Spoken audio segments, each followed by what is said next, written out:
Hello बच्चों, आज हम लोग स्टार्ट करने वाले हैं करंट इलेक्ट्रिसिटी का लेक्चर नंबर 5।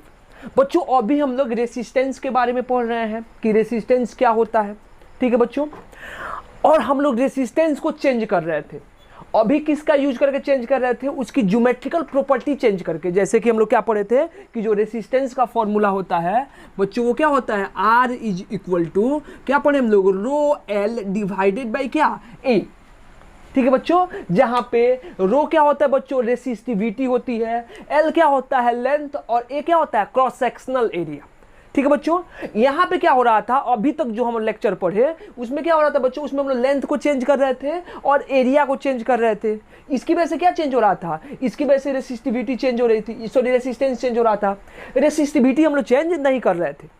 तो क्या यही एक रेसिस्टेंस का फॉर्मूला होता है? एक और रेसिस्टेंस का फॉर्मूला होता है जो हम लोग प्रूव किए थे। कहां से आया था बच्चों, हम लोग क्या पढ़े थे कि R इज इक्वल टू क्या होता है, एम एल डिवाइडेड बाई क्या, डिवाइडेड होता है N E square tau, tau average into क्या होता है ए। ये जनरल फॉर्मूला होता था याद है। और यहां पे हम लोग क्या किए थे, यहां पे m divided by N E square into tau को क्या बोल दिए थे, टाउ को हम लोग रेसिस्टिविटी या रो बोल दिए थे। क्लियर है बात? तो अब क्या देखना है कि क्या लेंथ और एरिया को अगर हम कांस्टेंट एज्यूम करें तो इसमें कौन कौन सा फैक्टर चेंज हो सकता है, और इसके चेंज होने की वजह से बेसिकली हमारा रेसिस्टेंस कैसे चेंज हो सकता है। क्लियर बच्चों? अच्छा ये बताओ, अगर हम सारा चीज को एक एक करके समझें तो m क्या था बच्चों, m याद रखो, m याद करो, m क्या होता है, m होता है मास ऑफ क्या, मास ऑफ इलेक्ट्रॉन। किसका मास था बच्चों, इलेक्ट्रॉन का मास था। एल क्या था बच्चों, एल हमारा लेंथ था जिसके थ्रू क्या होता है, जिसके थ्रू करंट फ्लो करता है। एन क्या था बच्चों, एन था क्या हमारा, number of free electrons, number of free electrons पर यूनिट वॉल्यूम, पर यूनिट वॉल्यूम, यानी कि यूनिट वॉल्यूम में कितना फ्री इलेक्ट्रॉन्स होगा। ई क्या होता है बच्चों, ई होता है charge, charge of electron, electron का चार्ज को हम लोग ई से डिनोट किए थे। टाउ क्या था बच्चों, अगर टाउ देखें हम लोग, ये टाउ, ये क्या था बच्चों, average relaxation time, average relaxation time. और ए क्या होता है बच्चों, ये क्या था हमारा, ये था हमारा cross sectional area, cross sectional area, ये हमारा था क्रॉस सेक्शनल एरिया। क्लियर है? तो ये बताओ इसमें क्या क्या चीज चेंज हो सकती है। ठीक है, क्या बच्चों अगर हमको मास और लेंथ, सॉरी लेंथ और एरिया को क्या रखना है, कांस्टेंट रखना है, तो लेंथ एरिया कांस्टेंट रखे। क्या m, क्या इलेक्ट्रॉन का मास कभी चेंज हो सकता है? ऑब्वियस ही बात नहीं होगा। तो ये क्या होगा बच्चों, ये हमारा m कभी चेंज नहीं होगा। l को हम लोग यहाँ पे क्या करना है, चेंज नहीं करना है। n क्या होता है, नंबर ऑफ फ्री इलेक्ट्रॉन्स पर यूनिट वॉल्यूम, ये बच्चों चेंज हो सकता है। फ्री इलेक्ट्रॉन्स को हम लोग चेंज करेंगे यूनिट वॉल्यूम में। ठीक है, ई क्या होता है, चार्ज ऑफ इलेक्ट्रॉन, ये भी चेंज नहीं होगा, और एरिया को भी चेंज नहीं करना है। क्लियर बच्चों? तो यहां पे क्या होगा, यहां पे number of free electrons change हो सकता है जिसको हम लोग चेंज करेंगे। और क्या हो सकता है, एवरेज रिलैक्सेशन टाइम। मतलब क्या होता है बच्चों, रिलैक्सेशन टाइम क्या होता है कि दो सक्सेसिव कोलिजन के बीच में, मतलब इलेक्ट्रॉन चलता है और चलने के बाद क्या होगा, फिर दूसरे इलेक्ट्रॉन या कर्नल से क्या होता है, टकराता है। तो चलने और दूसरे इलेक्ट्रॉन या कर्नल से टकराने के बीच का, माने पहले कोलिजन के बाद फिर क्या होता है दूसरा कोलिजन, उसके बीच का जो टाइम होता है, जैसे हम यहां से टक्कर खा गए एक वाल से, फिर वापस गए उस वाल से टक्कर खाए, तो इस वाल से टक्कर खाने के बाद और उस वाल से टक्कर खाने के पहले जो टाइम ट्रेवलिंग का टाइम होता है जिसके बीच कोई कोलिजन नहीं होता है, उसी टाइम को हम लोग क्या बोलते हैं बच्चों, रिलैक्सेशन टाइम। और बहुत सारे इलेक्ट्रॉनों का था तो उसको हम लोग क्या बोले थे, एवरेज रिलैक्सेशन टाइम। तो इसको भी हम लोग क्या कर सकते हैं, चेंज कर सकते हैं। क्लियर बच्चों? यानी कि इन शॉर्ट अगर समझें तो पिछले लेक्चर में हम लोग रेसिस्टिविटी को कांस्टेंट रखते थे, इस लेक्चर में क्या करेंगे, इस लेक्चर में हम लोग रेसिस्टिविटी को ही चेंज करेंगे, एरिया और लेंथ क्या रहेगा, कांस्टेंट रहेगा। क्लियर बच्चों? तो चलिए आज हम लोग इसको लिखो, पहले आज का हम लोग हेडिंग डालते हैं, क्या हो जाएगा, टेम्परेचर डिपेंडेंसी ऑफ रेसिस्टिविटी या क्या, रेसिस्टेंस। या आप रेसिस्टेंस लिखो, टेम्परेचर डिपेंडेंसी ऑफ रेसिस्टेंस या टेम्परेचर डिपेंडेंसी ऑफ रेसिस्टिविटी, दोनों बात बराबर है। रेसिस्टिविटी चेंज होगा तो क्या चेंज होगा, रेसिस्टेंस भी चेंज होगा। हम लोग लेंथ और एरिया को क्या एज्यूम किए हैं, कांस्टेंट एज्यूम किए। क्लियर बच्चों? मिटा दे, मिटा दे बच्चों, चलो मिटा देते हैं। तो चलिए आज हम लोग शुरू करने वाले हैं आज अपना एक नया लेक्चर। क्या होगा बच्चों, हेडिंग क्या लिखेंगे, टेम्परेचर डिपेंडेंसी ऑफ रेसिस्टिविटी, और स्लैश करके क्या लिख सकते हो, रेसिस्टेंस।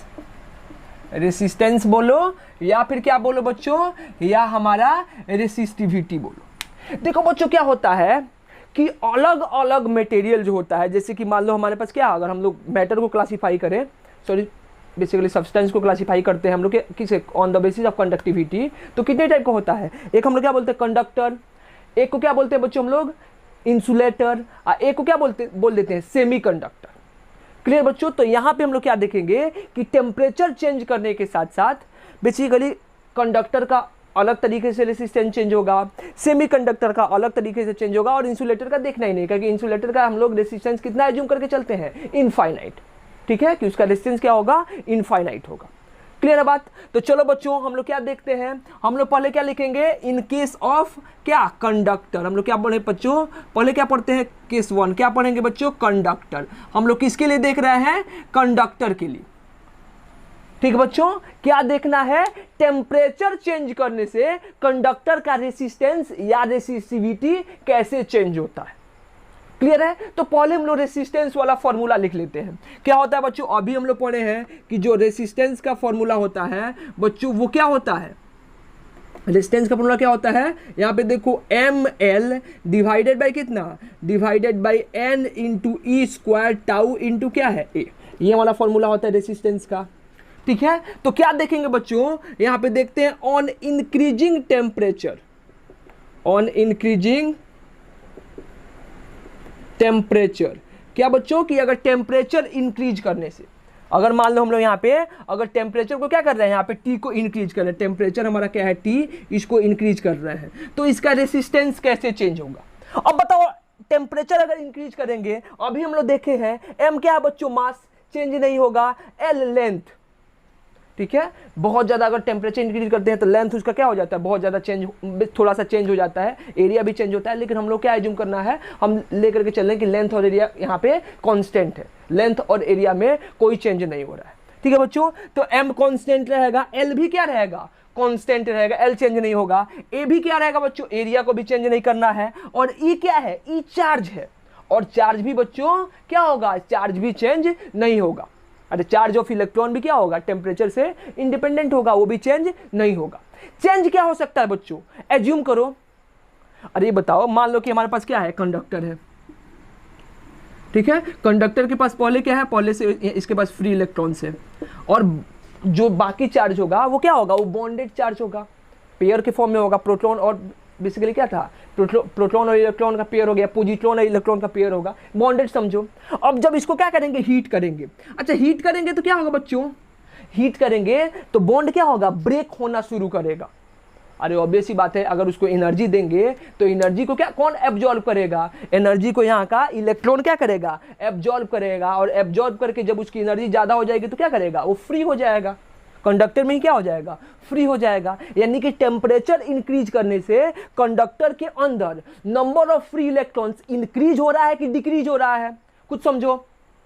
अरे खुद सोच सकते हो कि अगर टेम्परेचर इंक्रीज करेंगे तो इसका जो कंडक्टर है, जो बॉन्डेड बेसिकली चार्ज है, वो क्या होगा, वो फ्री होगा, और चार्ज फ्री होगा मतलब अब इस क्या समझे कि इलेक्ट्रॉन फ्री होगा, और इलेक्ट्रॉन फ्री होगा तो नंबर ऑफ फ्री इलेक्ट्रॉन्स, पहले क्या था, पहले जितना था अब गर्म किए तो और ज्यादा आया, यानी कुछ और टूटा, कुछ और टूटेगा तो कुछ और बढ़ेगा। यानी कि पहले मान लो यूनिट वॉल्यूम में कितना था, पहले था 10 टू द पावर कितना 27 टू कितना 10 टू द पावर 29, इसी के बीच में होता है, लगभग कितना, कॉपर में एज्यूम कर लो 10 टू द पावर 29। ठीक है, कितना number of electron per unit volume, 1 metre cube में इतना होगा। अब क्या होगा, गर्म करेंगे तो क्या होगा, और बेसिकली चार्ज ब्रेक होगा, बॉन्डेड चार्ज, और इसका नंबर क्या होगा, और बढ़ेगा। यानी क्या देख ले, ऑन इंक्रीजिंग टेम्परेचर, यहां से देखेंगे बच्चों दो चीज, एक क्या चेंज होगा on increasing temperature, number of free electrons, number of free electrons पर यूनिट वॉल्यूम या नंबर ऑफ फ्री इलेक्ट्रॉन्स भी बोल सकते हो, number of free electron per unit volume increases, volume increases. यानी क्या होगा बच्चों, यहाँ पे इन शॉर्ट लिखें तो इन शॉर्ट क्या पढ़ेंगे, इन शॉर्ट हमारा number of free electron N क्या होगा, एन हमारा इंक्रीज होगा। क्लियर है बच्चों, नंबर ऑफ फ्री इलेक्ट्रॉन्स क्या होगा, इंक्रीज होगा। क्लियर हुआ। अच्छा ये बताओ, ये टाउ, ये तो चेंज नहीं होगा, ये चेंज नहीं होगा। अच्छा टाउ देखते हैं, टाउ क्या होता है बच्चों, टाउ होता है एवरेज रिलैक्सेशन टाइम। और ये होता है एवरेज रिलैक्सेशन टाइम का मतलब क्या हुआ कि दो सक्सेसिव कोलिजन के बीच का क्या टाइम, कि दो सक्सेसिव कोलिजन के बीच में कितना टाइम है, टाइम का कितना डिफरेंस है।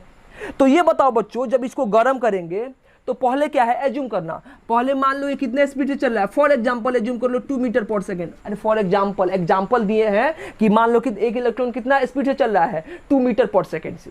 समझना ध्यान से। तो ये क्या है कि मान लो कि यहाँ और यहाँ के बीच में टकरा रहा है, ये कितना डिस्टेंस है, मान लो 4 मीटर का डिस्टेंस है। अब न्यूमेरिक वैल्यू देना समझाने के लिए, तो इसको यहाँ से जाकर के टकराने में कितना टाइम लगेगा। यहाँ पे मान लो इलेक्ट्रॉन है, वाल है, जो भी कुछ है, तो इस इलेक्ट्रॉन को यहाँ पे जाके टकराने में कितना टाइम लगेगा, 2 सेकंड। 1 सेकंड में कितना चलेगा, 2 मीटर, तो 4 मीटर का डिफरेंस है, तो कितना चलेगा बच्चों, 2 सेकंड में टकराएगा। अब क्या करते हैं, जैसे इसका टेम्परेचर इंक्रीज करते हैं, ये पहले का कंडीशन है। तो बच्चों जैसे टेम्परेचर इंक्रीज करेंगे तो क्या होगा, जो इलेक्ट्रॉन है उसकी काइनेटिक एनर्जी क्या होगी, इंक्रीज करेगी। अरे वेलोसिटी इंक्रीज होगा, थर्मल वेलोसिटी। और जैसे वेलोसिटी इंक्रीज करेगा तो इसका स्पीड इंक्रीज होगा। और जैसे बच्चों स्पीड इंक्रीज होगा, तो पहले 2 मीटर पर सेकंड था, तो अब कितना हो जाएगा बच्चों, 4 मीटर पर सेकंड। तो पहले मान लो बच्चों यहां से यहां जाके टकराने में कितना सेकंड लग रहा था, 2 सेकंड। अगर 2 मीटर पर सेकंड से चल रहा था, तो अब टकराने में कितना टाइम लगेगा बच्चों, 1 सेकंड। यानी कि पहले कितना देर रिलैक्स कर रहा था, रिलैक्सेशन टाइम कितना था, 2 सेकंड।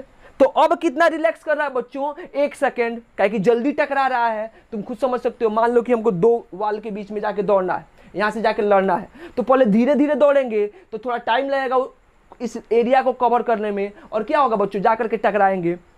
अगर मान लो फास्ट दौड़ रहे हैं तो क्या हो जाएगा बच्चों, जाके जल्दी टकराएंगे। यानी कि पहले जाने में क्या लगा था, ज्यादा टाइम, यानी कि ज्यादा टाइम रिलैक्स किए थे कोलिजन के पहले।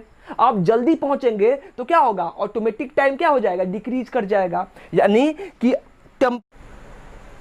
टेम्परेचर बढ़ने की वजह से क्या होगा, इसका स्पीड इंक्रीज करेगा। और जैसे स्पीड इंक्रीज करेगा उसकी वजह से क्या होगा, उसकी वजह से इसका रिलैक्सेशन टाइम बच्चों क्या हो जाएगा, डिक्रीज हो जाएगा। तो क्या लिखेंगे यहाँ पे, एवरेज रिलैक्सेशन टाइम, या डायरेक्ट ये लिख सकते हो, रिलैक्सेशन टाइम यहाँ पे क्या लिख दो, टाउ क्या हो जाएगा, डिक्रीज। ठीक है बच्चों। अब यहाँ से देखो, यानी हम लोग क्या देखे कि कंडक्टर के केस में जब हम लोग टेम्परेचर इंक्रीज करते हैं तो नंबर ऑफ फ्री इलेक्ट्रॉन्स क्या होता है, इंक्रीज होता है, बट उसका रिलैक्सेशन टाइम क्या हो जाता है, डिक्रीज हो जाता है। अब ये बताओ बच्चों, अगर हम देखें कि n का वैल्यू इंक्रीज होगा, यानी कि number of free electron increase होगा, तो r किसके प्रोपोर्शनल है, 1/n। तो यहाँ से हम लोग क्या देखेंगे कि r का वैल्यू क्या होगा, डिक्रीज हो जाएगा, यानी कि रेसिस्टेंस डिक्रीज होगा, या भी हम लोग क्या बोल सकते हैं कि रेसिस्टिविटी डिक्रीज हो जाएगा। किसकी वजह से, नंबर ऑफ फ्री इलेक्ट्रॉन्स को इंक्रीज होने की वजह से। अगर यहाँ पे देखिए बच्चों, तो रिलैक्सेशन टाइम के डिक्रीज होने की वजह से क्या हो जाएगा, देखो ये यहाँ पे आर भी क्या है, आर भी 1/टाउ के प्रोपोर्शनल है। यानी कि जैसे टाउ डिक्रीज होगा तो यहाँ से क्या मिलेगा हमको कि आर इंक्रीज हो जाएगा, या क्या बोल दे हम लोग कि रेसिस्टिविटी क्या हो जाएगा बच्चों, इंक्रीज कर जाएगा। तो ये बताओ, यानी क्या बोल रहा है हमसे, एक टर्म बोल रहा है, एन क्या बोल रहा है कि जैसे टेम्परेचर इंक्रीज करोगे मैं इंक्रीज हो जाऊंगा, और उसकी वजह से क्या इंक्रीज हो जाएगा बच्चों, उसका रेसिस्टेंस डिक्रीज हो जाएगा, या रेसिस्टिविटी डिक्रीज हो जाएगा। और ये रिलैक्सेशन टाइम क्या बोल रहा है कि जैसे आप टेम्परेचर को इंक्रीज करोगे तो क्या हो जाएगा, रिलैक्सेशन टाइम डिक्रीज होगा, जिसके वजह से क्या हो जाएगा, रेसिस्टेंस इंक्रीज कर जाएगा और रेसिस्टिविटी इंक्रीज कर जाएगा। यानी कि यहाँ पे 2 फैक्टर है और दोनों क्या है, दोनों अलग अलग बात बता रहा है। तो बच्चों हम लोग यहाँ पे देखेंगे क्या, ये बताओ, ऑलरेडी इसके पास कितना नंबर ऑफ इलेक्ट्रॉन्स था। अगर हम लोग रूम टेम्परेचर भी लेते हैं तो उसके पास कितना नंबर ऑफ इलेक्ट्रॉन्स था, 10 टू द पावर लगभग 29 फ्री इलेक्ट्रॉन्स थे यूनिट वॉल्यूम में। अगर आप टेम्परेचर इंक्रीज करोगे तो एज्यूम करो, मान लो कि 100, 500, 2000 या 10,000 इलेक्ट्रॉन्स इंक्रीज कर गए। क्या 10 टू द पावर 29 में अगर 10,000 ऐड करेंगे तो कोई फर्क पड़ता है? अरे ये बहुत बड़ा नंबर है, 10 के पावर 29। इसमें अगर 10,000 ऐड करोगे इलेक्ट्रॉन या 10,000 माइनस करोगे इलेक्ट्रॉन तो इसको कोई फर्क नहीं पड़ता है। क्लियर है? लेकिन यहां पे अगर रिलैक्सेशन टाइम चेंज करेंगे तो उससे कितना इलेक्ट्रॉन का रिलैक्सेशन टाइम चेंज होगा? 10 टू द पावर 29 इलेक्ट्रॉन्स का रिलैक्सेशन टाइम चेंज होगा। ठीक है बच्चों, तो हम लोग क्या करते हैं, इस केस के लिए हम लोग नंबर ऑफ फ्री इलेक्ट्रॉन्स को क्या कर देते हैं, इग्नोर कर देते हैं, और किसको लेकर के चलते हैं, रिलैक्सेशन टाइम को लेकर के चलते हैं। तो हम लोग क्या समझेंगे बच्चों, ये नहीं जानना, ये गलत हो जाएगा। यानी क्या जानेंगे कि कंडक्टर के केस में on increasing temperature resistance and resistivity of conductor increases. Feel हुआ बात? यानी कि कंडक्टर के केस में क्या होगा, कंडक्टर के केस में रेसिस्टेंस या रेसिस्टिविटी क्या होता है, इंक्रीज करता है। किसको इंक्रीज करने में, टेम्परेचर को इंक्रीज करने में। क्लियर हुआ? अब जो भी जितना भी कंडक्टर होगा उसका हम टेम्परेचर इंक्रीज करेंगे तो रेसिस्टिविटी क्या होगा, इंक्रीज होगा। बच्चों अगर हम इसका ग्राफ खींचे यहाँ पे, किसके किसके बीच में बच्चों, अगर हम लोग टेम्परेचर और रेसिस्टिविटी के बीच का ग्राफ खींचे तो ये सीधा सीधा एनसीईआरटी में दिया हुआ है आपको कि इधर मान लो रेसिस्टिविटी है और इधर क्या है, टेम्परेचर है। तो इसका ग्राफ कैसे आता है बच्चों, इसका ग्राफ इस टाइप का कुछ आता है। ठीक है, आप याद करके रख सकते हो, ये एक्सपेरिमेंटल ग्राफ है। ठीक है, कि जैसे जैसे टेम्परेचर इंक्रीज करेंगे हमारा रेसिस्टिविटी क्या होगा, इंक्रीज होगा। और किस केस में है बच्चों, ये कंडक्टर के केस में। क्लियर हुआ बच्चों? तो हम लोग किसको स्टडी किए, यहां से हम लोग कंडक्टर को स्टडी कर ले कि बेसिकली कंडक्टर के केस में कैसे चेंज होगा। क्लियर है बात? रब करें इसको, फील हुआ बात? रब करें बच्चों। अब क्या देखेंगे बच्चों, अब हम लोग देखेंगे क्या चीज, सेमीकंडक्टर। अब किसके केस में देखना है बच्चों, अब सेमीकंडक्टर के केस में देखना है। तो क्या करेंगे यहाँ पे देख लो, केस नंबर सेकंड। क्या लिखो यहाँ पे, केस ले ले हम लोग, केस नंबर सेकंड। क्या लिखेंगे बच्चों, सेमीकंडक्टर। सेमीकंडक्टर, तो सेमीकंडक्टर के केस में क्या होगा, क्लियर है? फिर फॉर्मूला लिखो, R इज इक्वल टू क्या होता है बच्चों, क्या लिखेंगे हम लोग, ml डिवाइडेड बाई कितना, NE² टाउ इंटू क्या होता है A, इसको लिख दो। अब क्या लिखेंगे बच्चों, on increasing temperature, on increasing temperature क्या होगा बच्चों, यहां पे भी दो फैक्टर चेंज होगा। फिर क्या क्या चेंज होगा बच्चों, number of free electrons, number of free electrons, free electrons पर यूनिट वॉल्यूम, पर यूनिट वॉल्यूम। बताओ ये डिक्रीज होगा कि इंक्रीज होगा?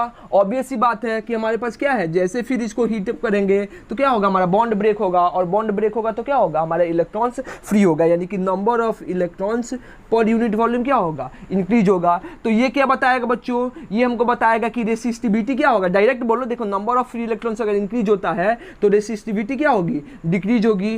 रेसिस्टेंस और रेसिस्टिविटी भी क्या होगी, डिक्रीज होगी, हम लोग बोल सकते हैं।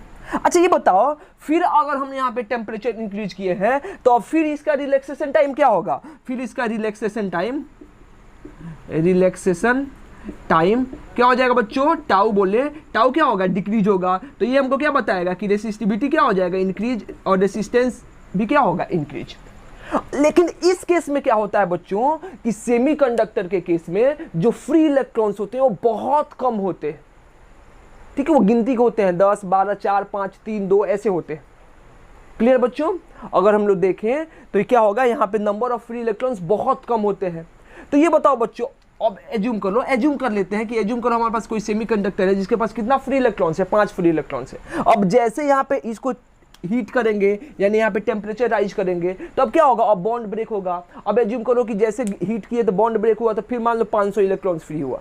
तो अब क्या था, पहले उसके पास कितना था, कंडक्टर में देखे थे तो उसके पास पहले कितना इलेक्ट्रॉन्स था, 10 टू द पावर 29 इलेक्ट्रॉन्स था बच्चों। अब उसमें 500, 1000 या 10,000 ऐड करोगे तो फर्क नहीं पड़ेगा। लेकिन यहाँ पे क्या है, यहाँ पे 5 इलेक्ट्रॉन है, गिनती का इलेक्ट्रॉन है, एग्जांपल लिए हैं। अब इसमें 500 या 10,000 ऐड करोगे तो यहाँ पे क्या होगा, बहुत इंपैक्ट आएगा, बहुत फर्क पड़ेगा। तो यहाँ पे हम लोग इसको एन को नेग्लेक्ट नहीं कर सकते हैं। यहाँ पे किसको नेग्लेक्ट करेंगे बच्चों, इस रिलैक्सेशन टाइम को। क्यों बच्चों, क्योंकि यहाँ पे इलेक्ट्रॉन कितना फ्री है, 5। अगर इसको गर्म करेंगे तो क्या हो जाएगा, यानी कि कितने इलेक्ट्रॉन्स का बेसिकली रिलैक्सेशन टाइम चेंज होगा, 5 पे इफेक्ट आएगा। तो इसीलिए इस केस में क्या करेंगे, हम लोग इसको नेग्लेक्ट करेंगे, रिलैक्सेशन टाइम को नेग्लेक्ट करेंगे और किसको लेकर के चलेंगे, हम लोग basically number of free electrons को लेकर के चलेंगे।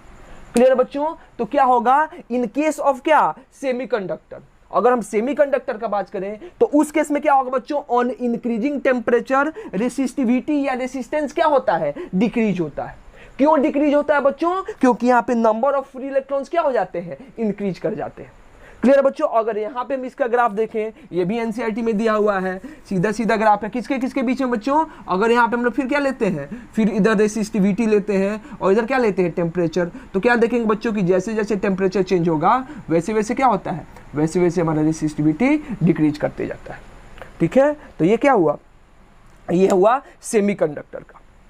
तो ये बताओ बच्चों, तो क्या ऐसा होता है क्या कि हम कैसा भी रेसिस्टेंस लें और उसको क्या कर दे, किसी बैटरी से कनेक्ट कर दे। फॉर एग्जांपल समझो यहाँ से कि एक हम लोग रेसिस्टेंस लिए और यहाँ पे क्या किए, एक बैटरी से कनेक्ट कर दी या किसी भी एसी सप्लाई से कनेक्ट कर दी। अभी एसी मत समझो, अभी डायरेक्ट बैटरी समझो।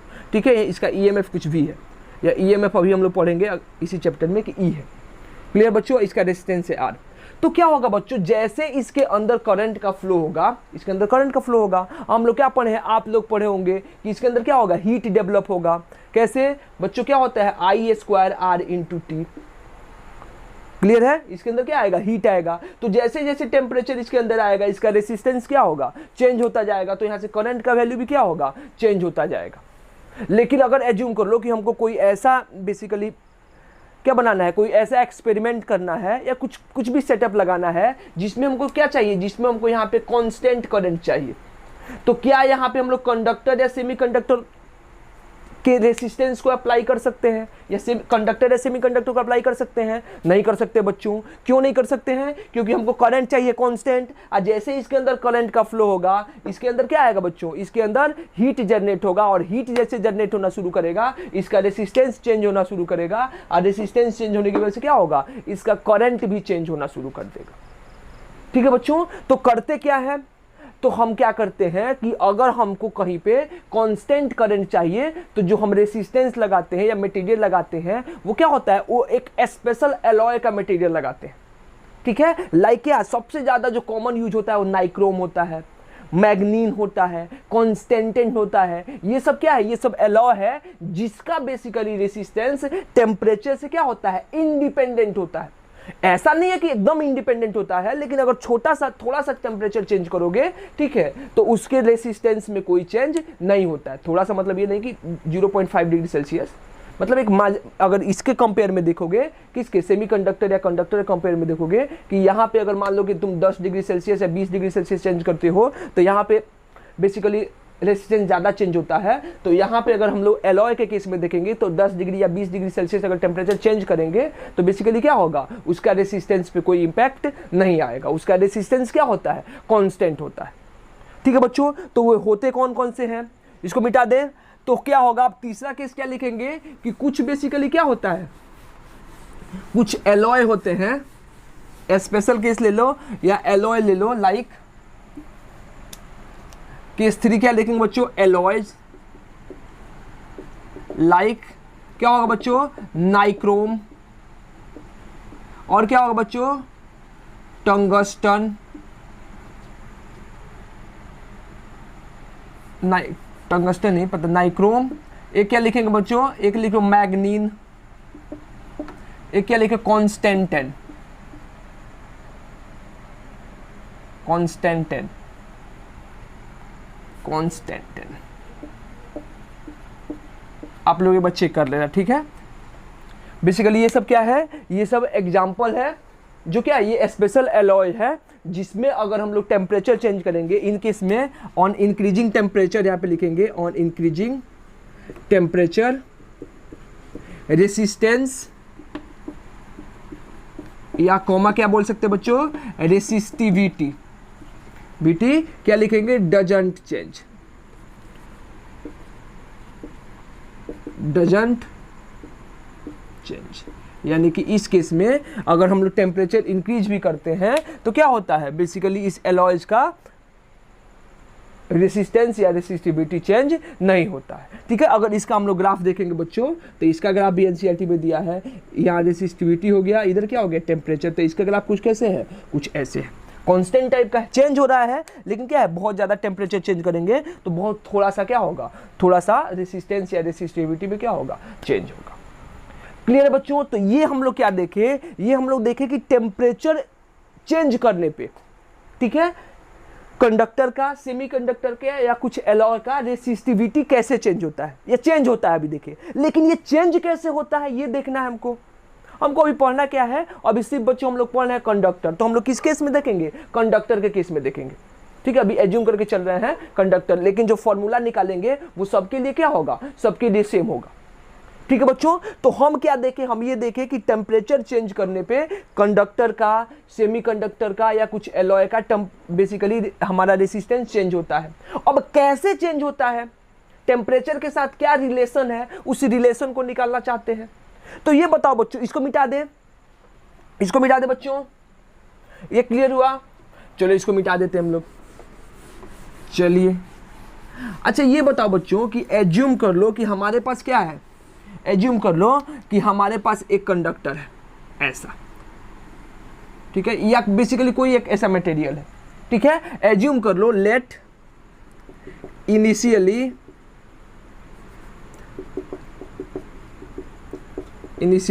क्या लिखेंगे, at T is equal to कितना, at T is equal to T naught, temperature कितना दिया बच्चों, टेम्परेचर टी नॉट दिया है, ठीक है। रेसिस्टिविटी या रेसिस्टेंस जो भी बोल लो, चलो रेसिस्टेंस ही ले लेते हैं, ठीक है, या रेसिस्टिविटी ही ले लो, रेसिस्टिविटी ऑफ मटेरियल इज कितना, एज्यूम कर लो रो नॉट। एज्यूम कर लो कि हमारे पास क्या दिया हुआ है, हमारे पास कोई एक टुकड़ा है, किसी मटेरियल का टुकड़ा है, वो सेमीकंडक्टर हो सकता है, कंडक्टर हो सकता है, एलॉय हो सकता है, हमको नहीं बताया गया है, ठीक है। मान लो कि वहां पे अभी जब रखे हैं रूम टेम्परेचर पे, तो इसका रेसिस्टिविटी कितना है, रो नॉट। अब क्या करते हैं बच्चों, अब यहां से हम लोग क्या करते हैं, अब यहां से मान लो इसका थोड़ा सा टेम्परेचर इंक्रीज कर दिए, ठीक है, ऑन चेंजिंग टेम्परेचर, ऑन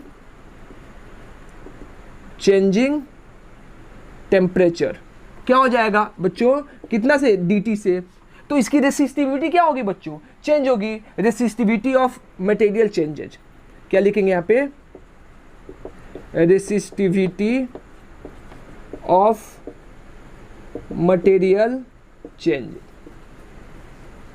कितना से चेंज होगा बच्चों, एज्यूम कर लो डी रो से चेंज होगा। अब ये चेंज किस पे डिपेंड करेगा, ये बताओ। हम क्या देख रहे थे, हम पढ़े हैं कि कंडक्टर होगा तो रेसिस्टिविटी क्या होगा, मान लो अगर टेम्परेचर इंक्रीज किए तो रेसिस्टिविटी क्या होगा, इंक्रीज होगा। अगर सेमीकंडक्टर होगा तो टेम्परेचर चेंज किए या इंक्रीज किए तो रेसिस्टिविटी क्या होगा, इसका डिक्रीज होगा। क्लियर है? तो बेसिकली ये जो चेंज है वो किस पे डिपेंड करेगा, तो सबसे पहली बात ये हम देख सकते हैं कि जो चेंज है बच्चों, ये जो हमारा चेंज इन रेसिस्टिविटी है वो किस पे डिपेंड करेगा, चेंज इन टेम्परेचर पे। तो आंख मूंद करके बोल सकते हो, आंख मूंद के क्या बोल सकते हो कि जैसे जैसे जब हम टेम्परेचर चेंज कर रहे हैं तभी तो रेसिस्टिविटी चेंज हो रहा है। अगर टेम्परेचर चेंज ही नहीं करेंगे तो क्या रेसिस्टिविटी में कोई चेंज होगा, बिल्कुल चेंज नहीं होगा। तो क्या लिख सकते हैं बच्चों, यहाँ पे देखेंगे कि जो हमारा चेंज है, चेंज इन रेसिस्टिविटी, वो किस पे डिपेंड करेगा, चेंज इन टेम्परेचर। ये चलो इक्वेशन नंबर 1 बोल दे। और किस पे डिपेंड करेगा ये बताइए, और किस पे डिपेंड करेगा, हमारा जो चेंज इन रेसिस्टिविटी है वो किस पे डिपेंड करेगा बच्चों। देखो बच्चों होता क्या है, वो इसके इनिशियल वैल्यू पे डिपेंड करेगा। एज्यूम कर लो कि इनिशियली रेसिस्टिविटी कितना था हमारा, रो नॉट, तो किस पे डिपेंड करेगा, ये रो नॉट पे भी डिपेंड करेगा। अब समझना क्यों, एज्यूम कर लो एक छोटा सा मार्कर का टुकड़ा है, ठीक है, एक बहुत मोटा मार्कर का टुकड़ा है, ठीक है। अब इसको गर्म कर रहे हैं तो ये क्या होगा, अगर मान लो ये पिघलना शुरू करता है, फॉर एग्जाम्पल समझना ध्यान से, ठीक है, एग्जाम्पल दे रहे हैं, ठीक है।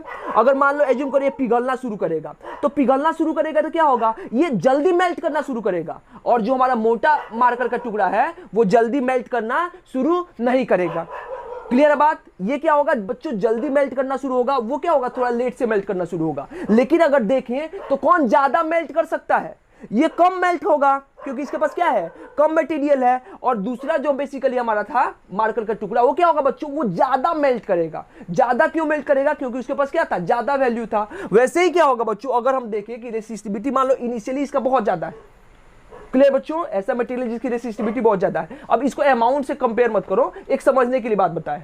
तो ये क्या होगा, ये एज्यूम करो कि अगर ये चेंज होगा तो इसका वैल्यू जितना ज्यादा होगा तो इसमें चेंज क्या हो सकता है, उतना ज्यादा हो सकता है। इसका वैल्यू जितना कम होगा बच्चों, इसमें चेंज क्या हो सकता है, उतना ही कम हो सकता है। ठीक है बच्चों, तो ये जो हमारा डी रो है वो किस पे डिपेंड करेगा, dt पे। और क्या बोल सकते हैं बच्चों, डी रो किस पे डिपेंड करेगा, इनिशियल वैल्यू पे, इनिशियल वैल्यू पे डिपेंड करेगा बच्चों। अब दोनों अगर इक्वेशन को हम लोग कंबाइन करें तो हम लोग क्या बोल सकते हैं, अगर दोनों इक्वेशन को कंबाइन करके लिखें तो हम ये बोल सकते हैं कि नहीं, कि जो हमारा चेंज इन रेसिस्टिविटी है वो किस पे डिपेंड करेगा, इनिशियल वैल्यू रो नॉट, और किस पे डिपेंड करेगा, dt पे। ये दोनों पे डिपेंड करेगा कि नहीं बच्चों। अब क्या होगा बच्चों, अगर एज्यूम कर लो 3 बजने वाला है सुबह का, इसलिए चलेगा। इधर देखो बच्चों, ये क्या हो जाएगा, डी रो जो है वो किस पे डिपेंड करेगा, रो नॉट और क्या, dt पे, इसी के प्रोपोर्शनल होगा। अब ये बताओ बच्चों, यहां से अगर प्रोपोर्शनलिटी का साइन हटाएंगे तो क्या हो जाएगा, एक कांस्टेंट आएगा यहां पे। तो क्या करते हैं बच्चों, चलो यहां पे प्रोपोर्शनलिटी का साइन हटाते हैं तो क्या हो जाएगा, D rho is equal to, क्या हो जाएगा, यहां पे एक प्रोपोर्शनलिटी का साइन हटाते हैं तो क्या लिखते हैं, अल्फा लिखते हैं। ठीक है, और अल्फा को क्या बोलते हैं बच्चों, टेम्परेचर कोएफिशिएंट ऑफ रेसिस्टिविटी बोलो या टेम्परेचर कोएफिशिएंट ऑफ रेसिस्टेंस बोलो। ठीक है बच्चों, तो क्या बोलेंगे इसको, अल्फा को टेम्परेचर कोएफिशिएंट ऑफ रेसिस्टिविटी और रेसिस्टेंस। ठीक है, तो ये क्या हो जाएगा बच्चों, डी रो कितना हो जाएगा, अल्फा इंटू कितना, रो नॉट इंटू क्या हो जाएगा, dt। तो क्या लिख सकते हैं, alpha into rho not into क्या हो जाएगा, dt। क्लियर है बच्चों, यहां पे हम लोग अल्फा को क्या बोलेंगे, अल्फा यहां पे लिख दो, ये क्या हो गया हमारा, टेम्परेचर कोएफिशिएंट ऑफ रेसिस्टिविटी या क्या बोल सकते हैं, resistance. Temperature coefficient of resistivity बोलो या क्या बोल सकते हैं बच्चों, टेम्परेचर कोएफिशिएंट ऑफ रेसिस्टेंस, हमारा क्या होगा, अल्फा होगा। देखो बच्चों, जो हम लोगों के सिलेबस में पढ़ना है वहां पे अल्फा हम लोग कांस्टेंट लेके चलेंगे। ठीक है, जितना हम लोग लेकर के चलेंगे अल्फा कांस्टेंट लेके चलेंगे, लेकिन अल्फा भी चेंज हो सकता है। ठीक है, आगे देखा जाएगा। क्लियर बच्चों, कोशिश करेंगे कि इसका एक क्वेश्चन करा दे जिसमें अल्फा भी चेंज हो। ठीक है, अभी हम लोग को बस ये लेकर के चलना है कि अल्फा क्या होगा, कांस्टेंट होगा। हमको क्या निकालना है बच्चों, कि टेम्परेचर चेंज किए तो कितना चेंज हुआ। तो क्या कर दे, हमको डी रो पता है, स्मॉल चेंज पता है, स्मॉल चेंज इन टेम्परेचर पे, तो इसको क्या कर देंगे, अगर हमको लार्ज अमाउंट चाहिए तो दोनों साइड क्या कर देंगे, इंटीग्रेट कर देंगे। तो बच्चों अगर यहां से हम लोग इसको इंटीग्रेट करना शुरू करें तो क्या हो जाएगा, डी रो इंटीग्रेशन ऑफ कितना बच्चों, D rho is equal to क्या हो जाएगा बच्चों, इंटीग्रेशन ऑफ क्या, अल्फा इंटू कितना, रो नॉट इंटू क्या, dt। कहां से कहां बच्चों, इनिशियल वैल्यू कितना है, रो नॉट, और फाइनल वैल्यू क्या है, रो। इनिशियल टेम्परेचर कितना बच्चों, टी नॉट, और फाइनल टेम्परेचर कितना है, T. Initial temperature T not और फाइनल टेम्परेचर कितना हो गया, टी। अब ये बताओ बच्चों, ये जो डी रो है इसका इंटीग्रेशन क्या हो जाएगा बच्चों, इसका इंटीग्रेशन हो जाएगा रो। कहां से कहां तक बच्चों, कहां से कहां तक देखेंगे, रो नॉट से लेके कहां तक, रो तक। ये अल्फा कांस्टेंट है बच्चों, बाहर निकाल ले, रो नॉट भी कांस्टेंट है, बाहर निकाल ले। इंटीग्रेशन अब क्या बचेगा, dt का इंटीग्रेशन क्या लिख दो, t। कहां से कहां तक बच्चों, टी नॉट से लेके कहां तक, t तक। अब ये देखो, ये फाइनल अपर लिमिट माइनस क्या होगा, लोअर लिमिट। तो यहां पे क्या लिखेंगे बच्चों, रो माइनस कितना, rho not is equal to क्या हो जाएगा, अल्फा इंटू रो नॉट क्या हो जाएगा, टी माइनस कितना, टी नॉट। क्लियर है बच्चों, तो ऐसे लिख सकते हो। तो यहां से रो नॉट को उधर भेज दो, तो रो इज इक्वल टू क्या हो जाएगा, रो इज इक्वल टू हो जाएगा rho naught plus alpha rho not into क्या लिख देंगे, इसको डेल्टा टी बोल दे, टी माइनस टी नॉट को क्या बोल दे बच्चों, डेल्टा टी। यहां से रो नॉट कॉमन भी कर सकते हो, तो रो इज इक्वल टू क्या हो जाएगा, रो नॉट इंटू क्या हो जाएगा, 1 plus alpha into delta T. ये क्या हो गया बच्चों, ऐसे हमारा क्या होता है, ऐसे हमारा बेसिकली टेम्परेचर चेंज होने के साथ साथ हमारा क्या होगा, हमारा रेसिस्टिविटी बेसिकली चेंज होगा। क्लियर हुआ। तो जैसे रेसिस्टिविटी में चेंज हुआ वैसे ही क्या लिख सकते हैं, रेसिस्टेंस में यहाँ पे L/A डिवाइड मल्टीप्लाई डिवाइड कर दो, क्या फर्क पड़ता है, ये क्या हो जाएगा, ये भी R बन जाएगा, ये भी कितना हो जाएगा, R0 बन जाएगा। इधर मिटा दे बच्चों, ये तो सेम है, इधर मिटा दे बच्चों, इधर चलो मिटा देते हैं। ये देखो तो फिर क्या हो जाएगा, अगर इसको हम इधर लेकर के आए, इसको इधर लेके आए तो रो इज इक्वल टू क्या हो गया, रो इज इक्वल टू हो गया rho naught, rho is equal to कितना हो गया, rho is equal to rho naught 1 plus कितना अल्फा इंटू डेल्टा टी। अगर मान लो यहाँ पे L बाई ए, L को हम कॉन्स्टेंट रखे थे, L और A को, L by A is equal to क्या हो जाएगा, rho naught L by A into क्या हो जाएगा बच्चों 1 प्लस अल्फा इंटू क्या डेल्टा टी। अब ये क्या हो गया बच्चों, ये हमारा रेसिस्टेंस हो जाएगा तो क्या बोलेंगे आर, ये क्या हो जाएगा इनिशियल वैल्यू क्या हो जाएगा आर नॉट इंटू क्या हो गया 1 प्लस अल्फा डेल्टा टी। ऐसे भी लिख सकते हो। यहां से अल्फा का वैल्यू भी निकाल सकते हैं कि बच्चों देखो अल्फा का वैल्यू क्या होगा, बहुत बुक में अल्फा पहले ही डिफाइन कर देता है। तो क्या हो जाएगा बच्चों देखो यहाँ पे इसको इधर ला करके डिवाइड कर सकते हैं तो क्या हो जाएगा रो डिवाइडेड बाय कितना बच्चों रो नॉट इक्वल टू कितना हो जाएगा 1 प्लस अल्फा इंटू क्या डेल्टा टी। लिख सकते हैं ना, यहाँ से देख लो, ठीक है। तो ये क्या हो जाएगा बच्चों, इधर माइनस हो जाएगा तो alpha into delta T equal to क्या हो जाएगा rho divided by rho naught minus 1, यानी कि अल्फा इक्वल टू क्या हो जाएगा रो माइनस कितना रो नॉट डिवाइडेड बाय कितना rho not into delta T. ऐसे भी लिख सकते हो। ये क्या हो जाएगा, ये हमारा अल्फा का डिफिनीशन हो गया। क्लियर है बच्चों, ये क्या हो जाएगा अल्फा का डिफिनीशन हो जाएगा। तो ये क्या हुआ, ये बहुत इंपॉर्टेंट फॉर्मूला है, इस पर हम लोग बहुत सारा क्वेश्चन करेंगे, ठीक है। बुक में भी एनसीईआरटी में 3-4 क्वेश्चन दिया है सॉरी, एनसीईआरटी में भी क्या दिया है, एनसीईआरटी में 3-4 क्वेश्चन दिया है, और हम लोग एससीबी में बहुत सारा क्वेश्चन है, असाइनमेंट में भी है, और हम लोग करेंगे भी इससे रिलेटेड क्वेश्चन। तो ये अल्फा हुआ बच्चों, और ये हमारा रेसिस्टिविटी हुआ।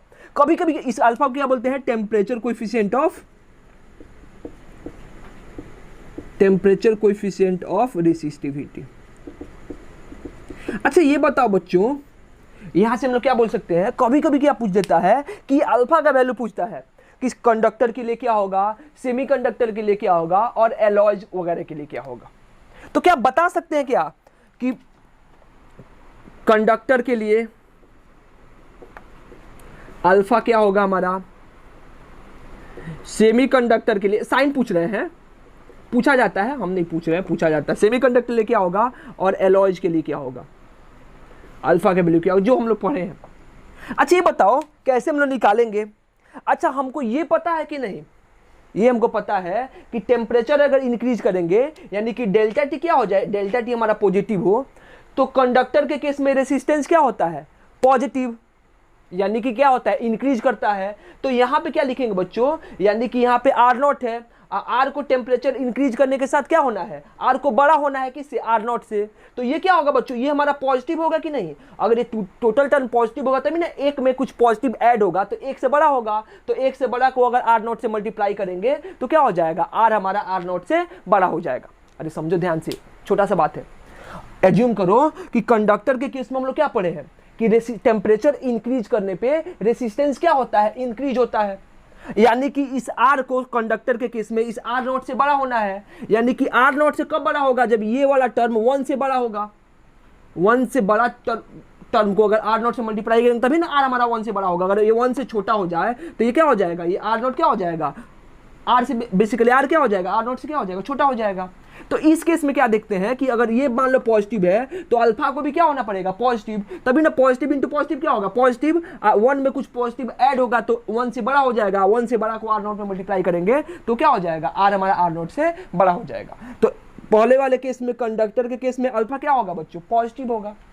दूसरा केस क्या है, सेमीकंडक्टर। हम लोग क्या पढ़े बच्चों की सेमीकंडक्टर के केस में अगर हम लोग टेम्परेचर को इंक्रीज करते हैं तो रेसिस्टेंस क्या होता है, डिक्रीज, यानी कि अगर मान लो डेल्टा टी क्या हो गया पॉजिटिव, टेम्परेचर इंक्रीज किए हैं तो चेंज क्या होगा पॉजिटिव, तो चेंज अगर पॉजिटिव है तो आर का वैल्यू क्या होगा, आर नॉट से कम होना चाहिए।